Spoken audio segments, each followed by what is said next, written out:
आपसे दरख्वास्त के चैनल को सब्सक्राइब करना मत भूलिएगा, बेल आइकन प्रेस कीजिए। अगर आपको वीडियो पसंद आए उसे लाइक और शेयर जरूर कीजिएगा। कि सोहेल आफरीदी साहब के साथ जब हम वहाँ पे एक्चुअली बैठे हुए थे तो वहाँ पे एक सहाफ़ी ने बात की कि जी देखें ये फ़लाँ शख्स के साथ जो है, सहाफ़ियों के साथ या यूट्यूबर्स के साथ जो है वो नाइंसाफ़ी हुई है, तो आपको चाहिए कि आप भी कोई इसमें जो है वो रोल अदा करें। तो सोहेल आफरीदी साहब ने उसका जवाब ये दिया कि देखिए हम एक हद तक जो है वो सपोर्ट कर सकते हैं, हम ये नहीं चाहते कि उन लोगों के ऊपर ये टैग लग जाए कि वो पीटीआई के हैं, जो कि बड़ी एक फेयर बात है। मेरे ख्याल में सोहेल आफरीदी साहब ने बड़ा फेयर जवाब दिया था कि हम नहीं चाहते कि उनके ऊपर ये इस किस्म की टैगिंग हो। तो वहाँ पे एक हमारे बड़े बुजुर्ग जर्नलिस्ट वहाँ पे मौजूद हैं। I was actually surprise by his answer, मतलब मैं थोड़ा सा शॉक में चला गया था। तो उन्होंने कहा लग भी जाए तो कड़ी गल है उहदे च, उसमें कौन सी बुरी बात है। पाकिस्तान तहरीक इंसाफ एक सियासी जमात है और अगर किसी सहाफ़ी का नाम उसके साथ अटैच हो भी जाता है तो उसमें क्या बुरी बात है। मैं आई वॉज एक्चुअली फ्लैबरगास्टेड कि मतलब आप किसी सहाफ़ी को, मतलब उसके ऊपर ये आंच भी नहीं आनी चाहिए, कभी कोई निशान भी नहीं लगना चाहिए उसके ऊपर कि भाई वो किसी सियासी जमात के साथ अटैच्ड है। तो लेकिन वो साहब जो है वो माशाल्लाह इतने प्यार मोहब्बत में आगे चले गए, उन्होंने कहा लग भी जाता है एडी गल, उसमें से कौन सी बात है। तो this is the new form of journalism now. ये मैं अक्सर औकात कहता हूँ ना, तो हर लौंडा लपाड़ा जो होता है वो लौंडा नहीं होता। नाउ यू अंडरस्टैंड मी, हर लौंडा लपाड़ा जो है वो लौंडा नहीं होता, कभी कभार उसकी उम्र ज़्यादा भी हो सकती है, खैर है। But this is definition of journalism now in 2025 and entering 2026। अच्छा जी, खबरें काफ़ी ज़्यादा हैं, लंबा होगा शायद ये वीलॉग।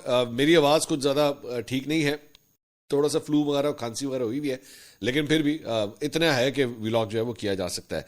सो कराची से भी खबर है, रजब भट्ट को जो है वो टारगेट किया गया। आज मेरी रजब भट्ट से फ़ोन पे बात हुई है, मेरी उनसे क्या बात हुई है वो भी मैं आपके साथ शेयर करूंगा। उन्होंने उन अफराद के नाम बताए हैं एक्चुअली जिन्होंने उनको टारगेट किया है, और इंटरेस्टिंगली उन्होंने कहा कि जिन अफराद ने किया है उनका ताल्लुक कराची से नहीं बल्कि लाहौर से है। इसकी डिटेल अभी थोड़ी देर में मैं भी आपके साथ जो है मैं शेयर करता हूँ। सबसे पहली खबर यह है कि जनाब स्टॉक मार्केट के अंदर साल के आखिरी हफ्ते का आगाज़ जो है बड़ी ज़बरदस्त तेज़ी के साथ जो है वो देखा गया है।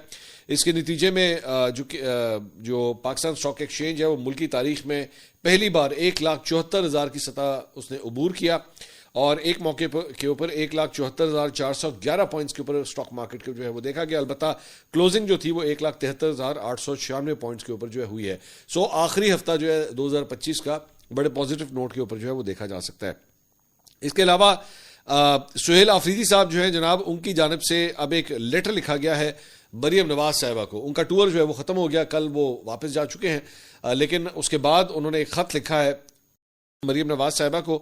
उन्होंने कहा जी मेरे दौरे के दौरान मामला को जानबूझकर ख़राब किया गया, मोटरवे रेस्ट एरिया तक बंद रखा गया, मार्केटें और अवामी मकामात को बंद करके लाहौर के शहरियों को तकलीफ दी गई। जो हुआ वो ना इंतजामी खामी थी ना ही हादसाती, बल्कि आइनी ओहदा और बैनुल सूबाई इज्जत को ख़राब किया गया। मेरे दौरे से मुतल्लिक मेरे खिलाफ सोशल मीडिया पर मुहिम चलाई गई।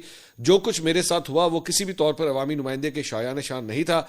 ऐसे रवैये और अंदाज से मेरी शख्सियत को तबाह करने की कोशिश की गई जिसे किसी भी तौर नज़रअंदाज नहीं किया जा सकता। इंतजामी तौर पर ऐसे हरबे इस्तेमाल किए गए जिनका मकसद तज़हीक करना था। ये सब मुनशियात स्मगलिंग तक से जोड़ा गया और ये पंजाब हुकूमत की ज़ेर निगरानी हुआ। ऐसे तरीक़ों से रियासती यूनिट्स में हम आहंगी को ख़त्म करने की कोशिश की गई। मैं ख़त के ज़रिए इस अंदाज और तौर तरीक़ों पर भरपूर एहतजाज करता हूँ। तो ये लेटर जो है वो KP के CM की जानिब से मरियम नवाज साहिबा को जो है वो लिखा गया है। दूसरी जानिब इस दौरान ये जो सोहेल आफरीदी साहब जब यहाँ पे थे तो मुख्तलिफ जगहों के ऊपर जहाँ पे वो जा रहे थे तो वहीं पे बताया गया है कि वो मिर्ज़ा अफरीदी साहब जो पाकिस्तान तहरीक इंसाफ के वो सेनेटर हैं, जब जिनको एक्चुअली जब टिकट दिया गया तो बड़ी कंट्रोवर्सी हुई थी कि जनाब एक अरबपति को जो है वो टिकट क्यों दिया गया है, और उस वक्त मुझे याद है अली अमीन गंडापुर साहब को बड़ा उस वक्त टारगेट किया गया था।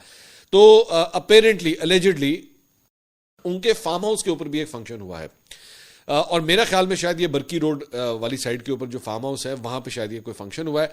तो उसके ऊपर जो खालिद खान सपारी हैं पाकिस्तान तहरीक इंसाफ के साबका डिप्टी सेक्रेटरी इंफॉर्मेशन PTI के, उनकी जानिब से जो कि अली अमीन गंडापुर के साथ होते हैं, उन्होंने एक ट्वीट किया। उन्होंने कहा जब अली अमीन गंडापुर मिर्ज़ा अफरीदी के फार्म हाउस गए थे तो सोशल मीडिया पर कुफर के फतवे जारी हुए थे। आज सोहेल अफरीदी जब मिर्ज़ा अफरीदी के घर गया तो मुकम्मल खामोशी। इसको कहते हैं मुनाफकत मुनाफकत मुनाफकत। मिर्ज़ा अफरीदी पहले भी इमरान खान का कारकुन था, आज भी है। तो इसके ऊपर जो है एक नई कंट्रोवर्सी, और मतलब ये अली अमीन गंडापुर ग्रुप्स की जानिब से जो है वो आप कह लीजिए कि निशानदेही की गई है कि जनाब हम वो क्या है चले वो एग्जांपल अच्छी नहीं लगती, वो टॉमी वाली एग्जांपल है, वो अच्छी नहीं लगती। तो जब अगर उनके ऊपर इतना इतराज है तो फिर यहाँ पे भी इतराज हो सकता है। तो बहरहाल ये उनकी तरफ से आया। दूसरा, आलिया हमजा साहबा पाकिस्तान तहरीक इंसाफ पंजाब की जो चीफ ऑर्गेनाइजर हैं, उन्होंने ट्वीट किया, उन्होंने कहा मैं एक एक की कारकर्दगी अपने कारकुनान के सामने रखूंगी। मैंने 28 जनवरी को चीफ ऑर्गेनाइजर पंजाब का ओहदा संभाला। आज तक किसी रीजन, किसी डिस्ट्रिक्ट, हत्ता कि किसी यूनियन काउंसिल में भी कोई नोटिफिकेशन मेरी मर्जी से नहीं हुआ। सब रीजनल सदूर मेरे से पहले से लगाए गए हैं और हर जिले तंजीम उन्होंने अपनी मर्जी से लगाई है। पिछली कारकर्दगी की बिना पर मैं कुछ सख्त फैसले लेने जा रही हूं। उम्मीद है आप सब मेरा साथ देंगे। तो को लग रहा है कोई झाड़ू फिरने लगा है पीटीआई पंजाब के अंदर। और आलिया हमजा साहिबा जो है इस टूर के बाद, खास तौर पे ये जो सुहेल आफरीदी साहब का जो टूर हो गया है उसके बाद ये अनाउंस कर रही हैं कि वो कुछ ना कुछ बड़ा जो है वो करने जा रही हैं। अब देखते हैं कि वो उसमें क्या करती हैं। इसके अलावा इमरान खान और उनकी अहलिया बुशरा बीबी ने तोशाखाना 2 केस का फैसला जनाब चैलेंज कर दिया है। सजा के खिलाफ अपीलें वकील खालिद यूसुफ चौधरी के तवस्सुल से जो है वो दायर की गई हैं। अपीलों के ऊपर डायरी नंबर जो है वो लगा दिया गया है और जल्द समाअत की जो दरख्वास्त है वो भी इसदा की गई है। इसके अलावा जनाब मरियम नवाज साहिबा और नवाज शरीफ साहब जो हैं वो मरियम नवाज साहिबा के साहबजादे जुनैद सफदर, उनकी शादी के दावतनामे, वेडिंग इन्विटेशंस देने के लिए जो है वो दुबई चले गए हैं और जाती उम्रा से वो दुबई के लिए रवाना हुए। 2 रोज का क़याम जो है वो ये होगा और वहां पे वो अजीज़ो अकारिब और दीगर मेहमानों को जो है वो शादी